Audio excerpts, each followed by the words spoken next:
গণতন্ত্রে এতদিন দেখতাম যে ট্রেজারি বেঞ্চ আছে, সরকার পক্ষ, অপোজিশন বেঞ্চ আছে, যেটা হচ্ছে বিরোধী পক্ষ।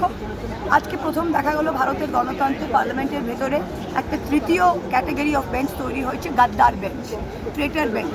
সেই গাদ্দার বেঞ্চের প্রতিনিধিত্ব এবং লিডারশিপ দিচ্ছে সুদীপ বন্দ্যোপাধ্যায়, আর তিনাদের নাকি সামনে বসানো হয়েছে। সারা ভারতবর্ষের লোক এবার দেখুক যে যারা মুখে কালকে অপোজিশন পার্টি, তাদের নাম মার্জার হয়েছে আনরেকগনাইজ পার্টির সাথে, মার্জার অ্যাপ্রুভ হয়নি এখনও, তাদের ডিসকোয়ালিফিকেশন পেন্ডিং, তাদের কোনো অস্তিত্ব নেই, তবুও তারা সরকারকে এত চাটুকারি করছে বলে তাদের সরকার ডেকে সামনের দিকে বসাচ্ছে। যে সুদীপ বন্দ্যোপাধ্যায় মাসে একদিন আসতেন আর কি বলছেন কেউ কিছু বুঝতে পারতেন না।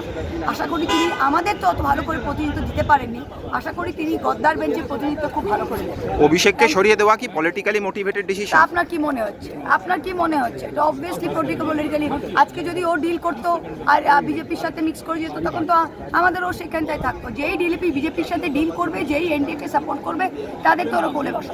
গদ্দারদের না মার্জার হয়েছে, তাদের ডিসকোয়ালিফিকেশন পেন্ডিং, তারা আনরেকগনাইজ, কিন্তু এখানে যত কেউ চাটে, যত চাটুকার, তত ওরা বলে দিয়েছে ওরা এনডিএর সাথে, ওরা জয় মোদিজি বলছে। তো ওদের তো কদিন বাদে ওদের ট্রেজারির সাইডে দেয়নি কেন?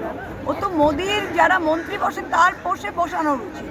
এত দিনের পুরনো লিডার, চুল পেকে গেছে, তার ডবল চুল পেকে গেছে, চেঞ্জ হয়ে তাও পেকে গেছে, তিনাকে তো ট্রেজারি বেঞ্চের দিকে বসানো উচিত। তাকে এই দিকে কেন বসাচ্ছে আমার সেটাই আশ্চর্য হচ্ছে। এই গদ্দাররা যারা এনডিএতে এখন জয়েন করেছে, তারা বলছে যে সিম্বলে, অপোজিশন সিম্বলে তারা ইলেক্ট হয়ে, কালকে উনি বলছেন we are with opposition. You are with opposition, what are you doing supporting the government? তা অবভিয়াসলি এটা গভর্নমেন্টের সাথে ডিল করে গেছে, 20 জনই ডিল করে গেছে।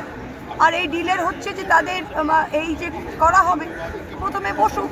তিনি আগেও 10 দিনে একদিন আসতেন, 10 দিনে এসে এগে কী বলতেন কেউই বুঝতেন না, তা এখনও 10 দিনে একদিন আসবেন, কী বলবেন উনি বুঝবেন, বিশেষ কিছু ডিফারেন্স হয় না।